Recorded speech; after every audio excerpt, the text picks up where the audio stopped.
నమస్తే welcome to be news. ముందుగా headlines. Maharashtra ముఖ్యమంత్రి ఏక్నాథ్ షిండేను కలిసిన ముఖ్యమంత్రి నారా చంద్రబాబు నాయుడుకు శాల్వా కప్పి జ్ఞాపికను బహుకరించిన మహారాష్ట్ర సీఎం. ఎన్డీఏ కూటమి భాగస్వాములైన చంద్రబాబు నాయుడు షిండే పలు అంశాలపై చర్చ. మరోమారు బెంగళూరు వెళ్లనున్న మాజీ సీఎం జగన్. ఈ నెల 22న అసెంబ్లీ సమావేశాల నాటికి జగన్ ఏపీకి తిరిగి వస్తారా లేదా అనేది సందేహం. దేశంలోని ప్రముఖ పుణ్యక్షేత్రాల్లో ఒకటైన పూరి జగన్నాథ ఆలయంలో రహస్య గదిని తెరిపించిన ఒడిశా ప్రభుత్వం. 46 ఏళ్ల తర్వాత మరల రహస్య గది తలుపులు తెరిపించిన అధికారులు. నిధి లెక్కింపుపై దేశవ్యాప్తంగా ఆసక్తి నెలకొన్న వైనం. మచిలీపట్నంలో మిస్ అయిన బిడ్డ తల్లి ఒడికి చేరిన వైనం.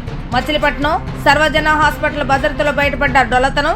నిందితురాలను గుర్తించి గంటల వ్యవధిలోని బిడ్డను సురక్షితంగా తల్లి ఒడికి చేర్చిన పోలీసులు. ఏపీ ముఖ్యమంత్రి నారా చంద్రబాబు నాయుడు ముంబైలో అనంత్ అంబానీ రాధికా మర్చెంట్ల వివాహ వేడుకకు హాజరైన సంగతి తెలిసిందే. సీఎం చంద్రబాబు నాయుడు రాత్రికి ముంబైలోనే బస చేశారు. ముంబైలోని వర్షా భవన్ లో మహారాష్ట్ర ముఖ్యమంత్రి ఏక్నాథ్ షిండేను కలిశారు. చంద్రబాబు నాయుడుకు ఆత్మీయ స్వాగతం పలికిన షిండే ఆయనకు సాల్వా కప్పి జ్ఞాపకను బహుకరించారు. అనంతరం ఇరువురి మధ్య సమావేశం జరిగింది. ఎన్డీఏ కూటమి భాగస్వాములైన చంద్రబాబు నాయుడు షిండే పలు అంశాలపై చర్చించుకున్నారు. వైఎస్ఆర్ కాంగ్రెస్ పార్టీ అధినేత వైఎస్ జగన్మోహన్ రెడ్డి నేడు మరోమారు బెంగళూరు వెళ్లనున్నారు. వారం రోజుల పాటు ఆయన అక్కడే ఉంటారని సమాచారం. అయితే ఈ నెల 22 నుండి ప్రారంభం కానున్న అసెంబ్లీ సమావేశాల నాటికి ఆయన ఏపీకి తిరిగి వస్తారా రారా అనే విషయంలో పార్టీ నుంచి స్పష్టత లేదు. ఇటీవల జరిగిన అసెంబ్లీ ఎన్నికల్లో ఓటమి పాలైన తర్వాత జగన్ బెంగళూరు వెళ్లడం ఇది రెండోసారి. గత నెల 24న బెంగళూరు వెళ్లిన ఆయన 1వ తేదీ వరకు అక్కడే గడిపారు. దేశంలోని ప్రముఖ పుణ్యక్షేత్రాల్లో ఒకటైన పూరి జగన్నాథ ఆలయంలో రహస్య గది రత్న భండాగారం తెరుచుకుంది. ఒడిశా ప్రభుత్వం ఈ రహస్య గదిని తెరిచింది. ఈ మేరకు రాష్ట్ర సిఎస్ఓ ప్రకటనలో తెలిపారు.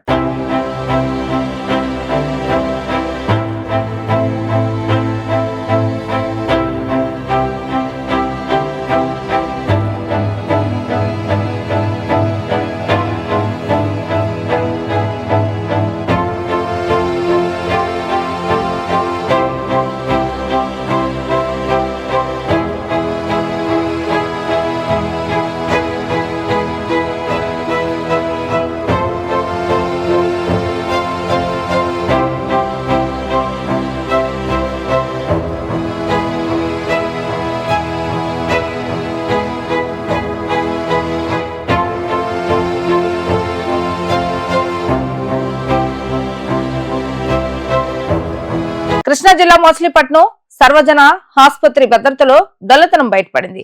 4 రోజుల వయసున్న శిశువు అపహరణకు గురి కావడం కలకలం రేపింది.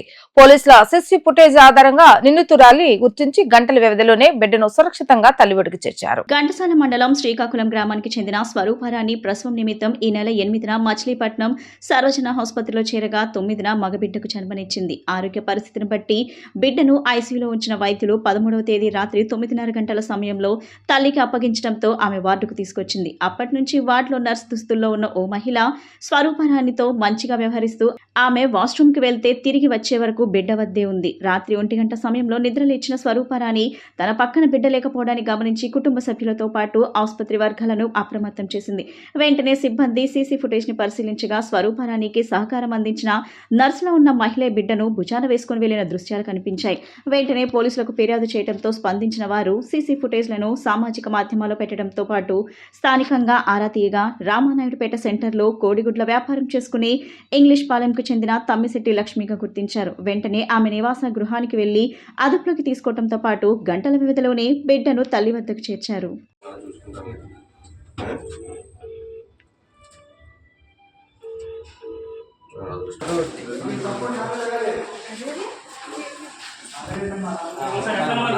సతీష్ పోలీస్ స్టేషన్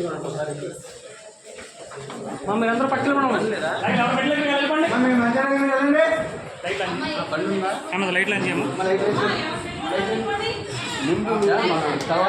తర్వాత ఏంటి కానీ ముందు నువ్వు పని చూడు. ఆ పని చూడమ్మా ముందు వచ్చి వచ్చి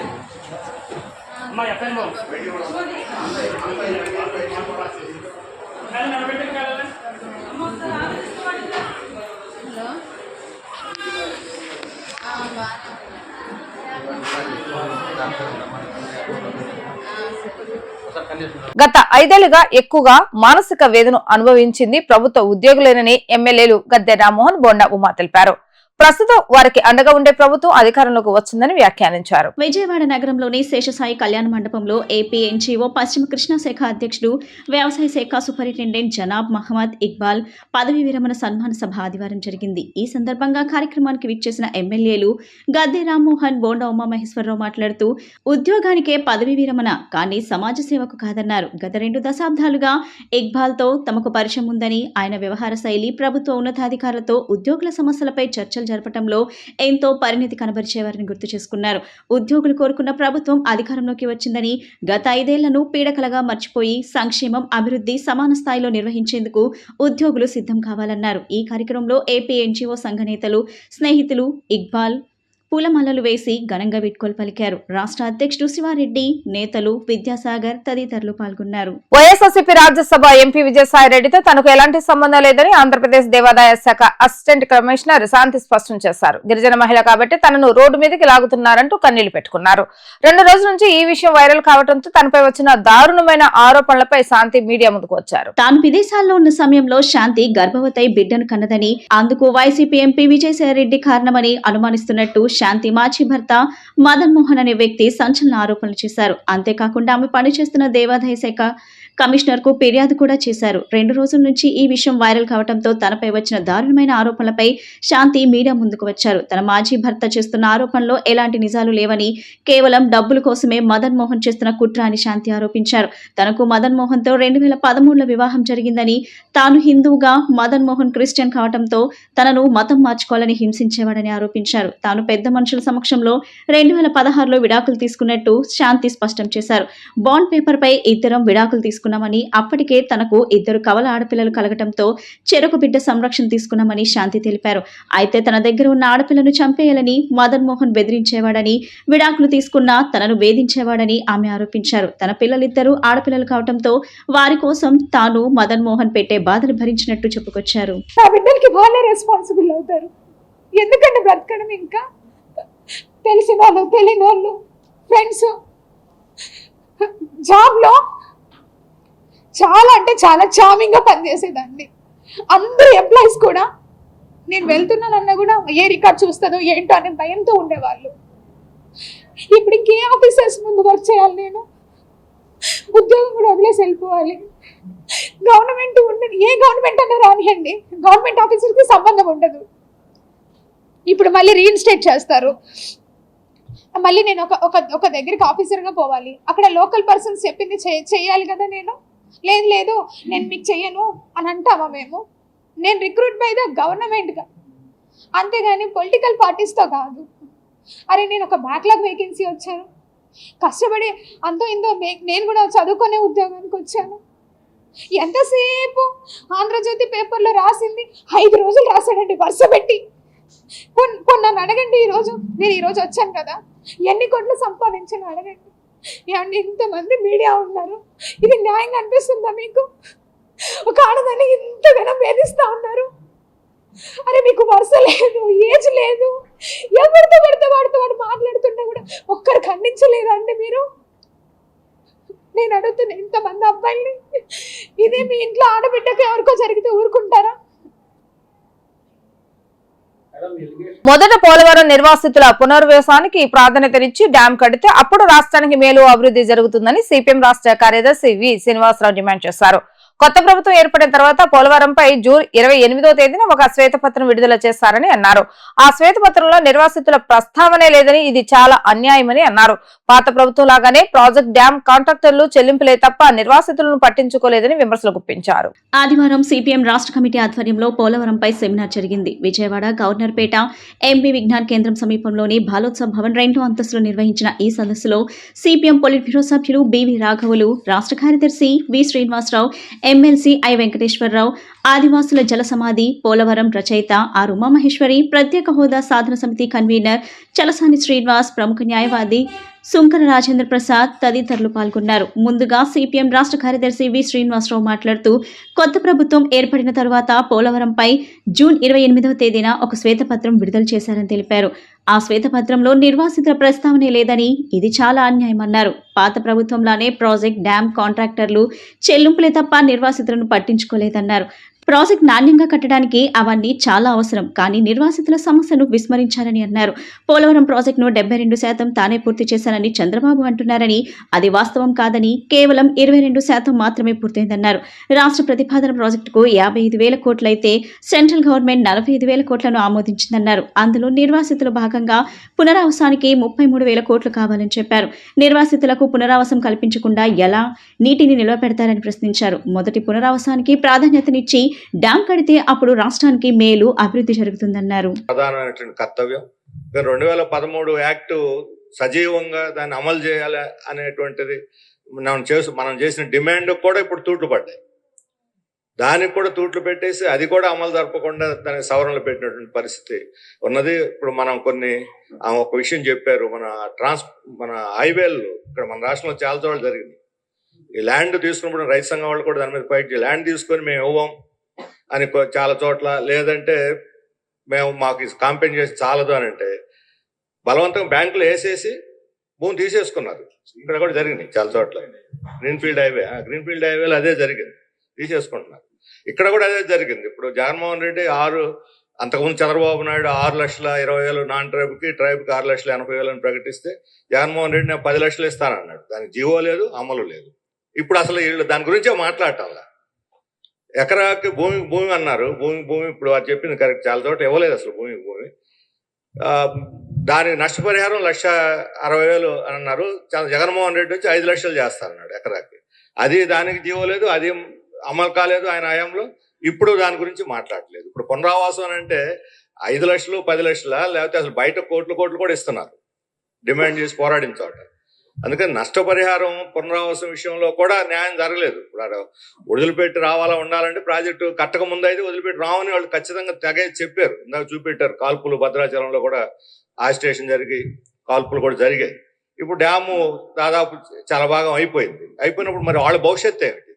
అది ఈరోజు ప్రశ్నార్థకం. కాబట్టి దాని మీదనే ఈరోజు ఆదివాసుల పోరాటం. ఆదివాసేతరులు కూడా చిన్న మధ్యతరగతి రైతులు కూడా కుక్కనూరు, మన ఈ మండలాల్లో, వేలేరుపాడు ఈ మండలాల్లో వాళ్ళు పోరాడుతున్నారు. కట్టిన ఇళ్లు కూడా పనికి రాకుండా పోతున్నాయి.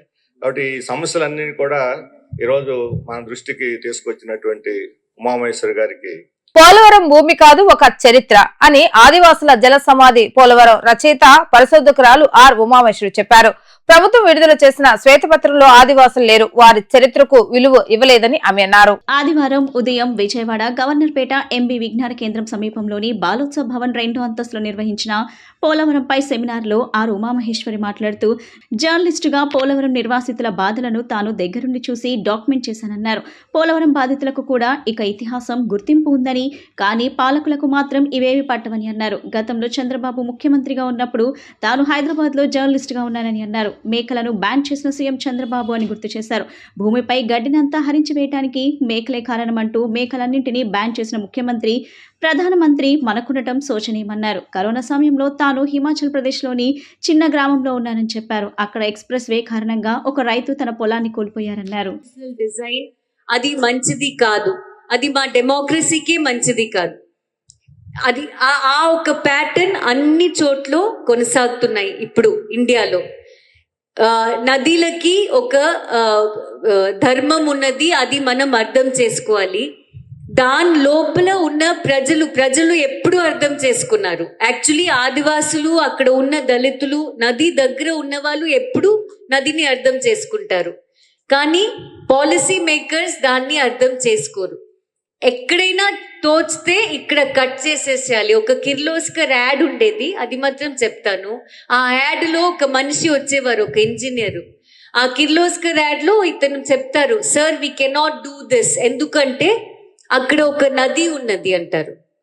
So what, will divert the river అంటారు.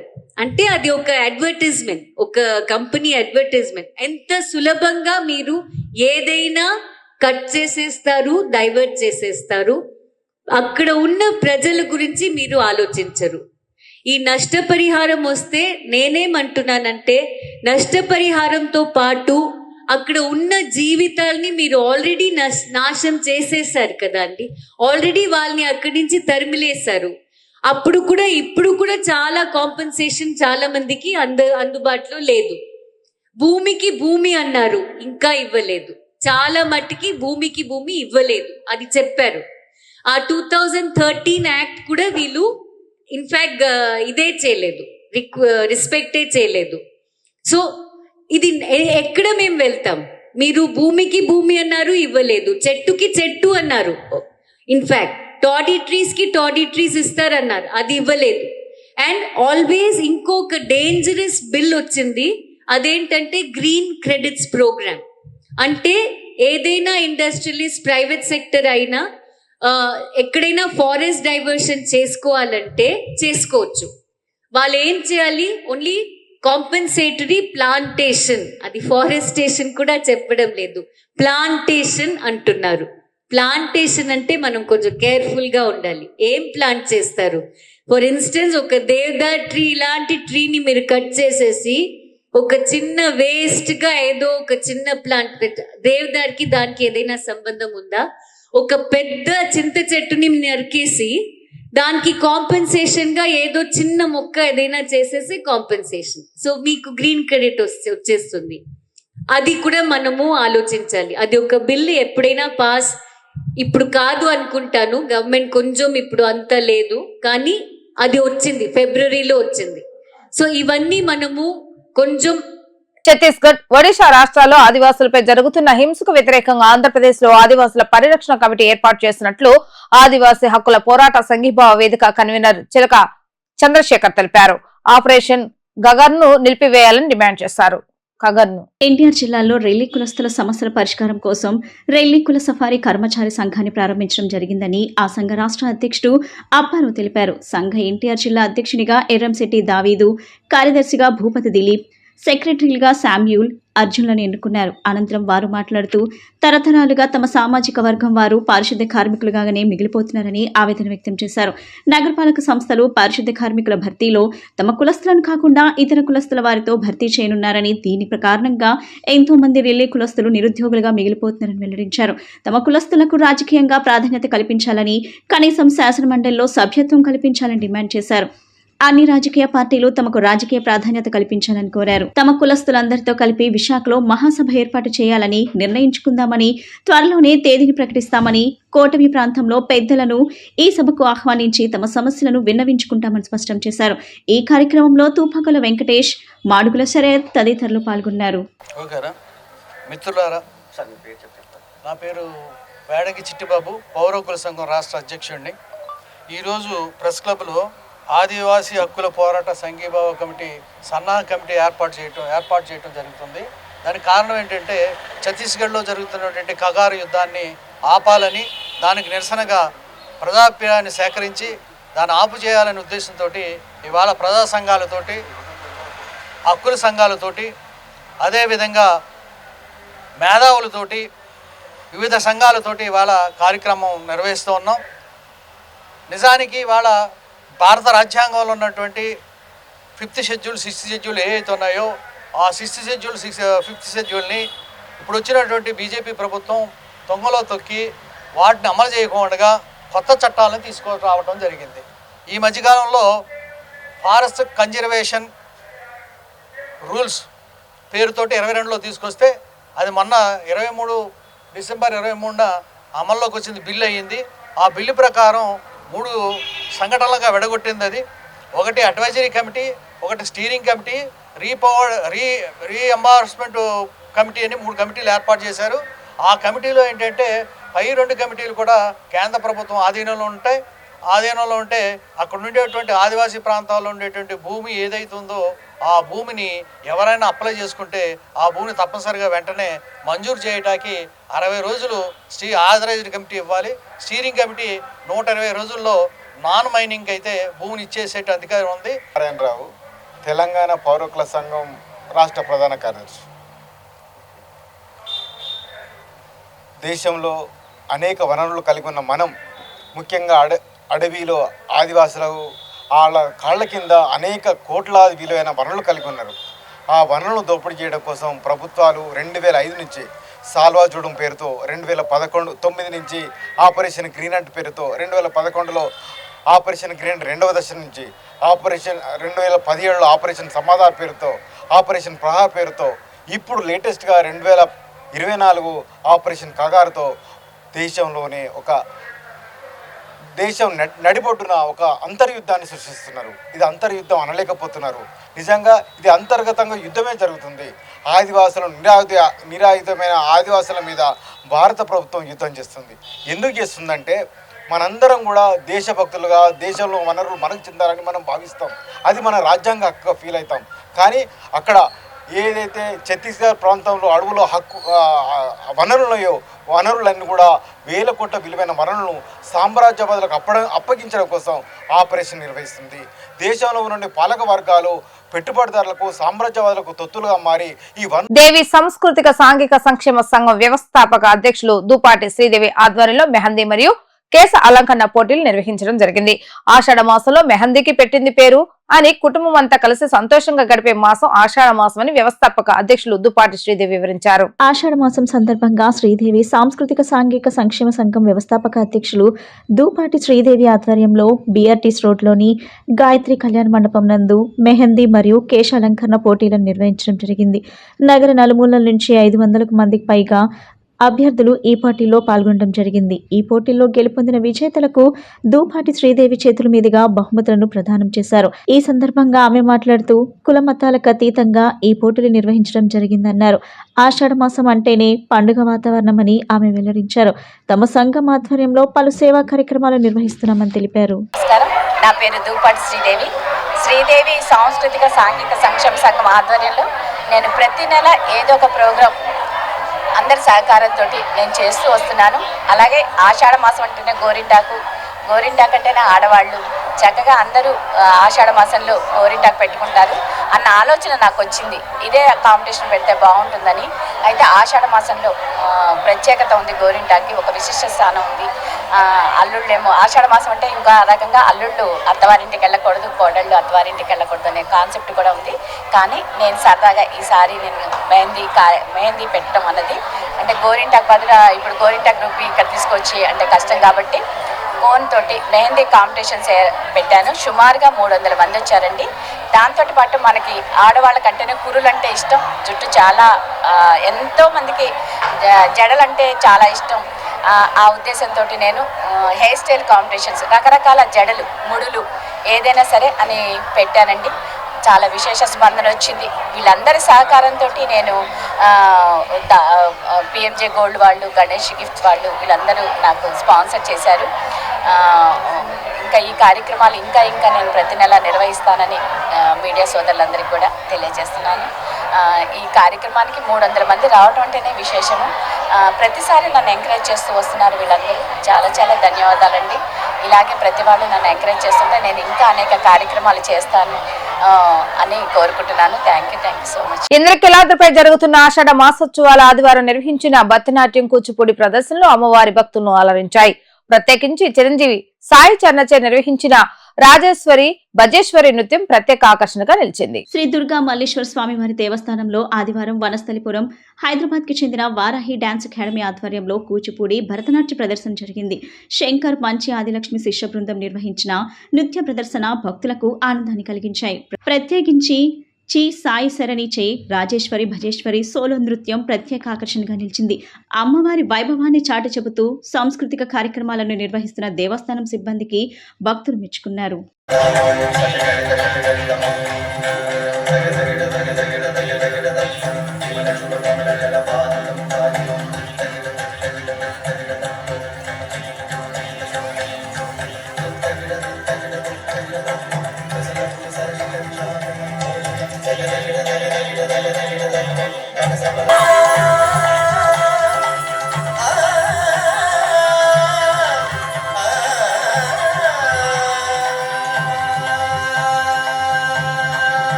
వార్తలు ముగించే ముందు హెడ్లైన్స్ మరొకసారి. మహారాష్ట్ర ముఖ్యమంత్రి ఏక్నాథ్ షిండేను కలిసిన ముఖ్యమంత్రి నారా చంద్రబాబు నాయుడు. చంద్రబాబు నాయుడుకు శాల్వా కప్పి జ్ఞాపికను బహుకరించిన మహారాష్ట్ర సీఎం. ఎన్డీఏ కూటమి భాగస్వాములైన చంద్రబాబు నాయుడు షిండే పలు అంశాలపై చర్చ.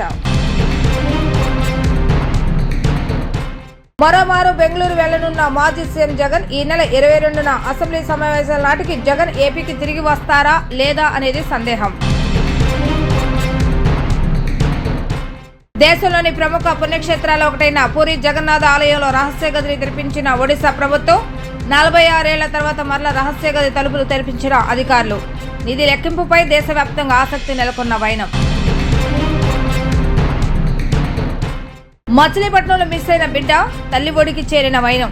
మచిలీపట్నం సర్వజన హాస్పిటల్ భద్రతలో బయటపడ్డ డొలతనం. నిందితురాలను గుర్తించి గంటల వ్యవధిలోని బిడ్డను సురక్షితంగా తల్లి ఒడికి చేర్చిన పోలీసులు. ఇవి ఈ రోజు వార్తా విశేషాలు. మరల 3 ప్రసారమైన వార్తలు మళ్ళీ కలుద్దాం. అంతవరకు సెలవు. నమస్కారం.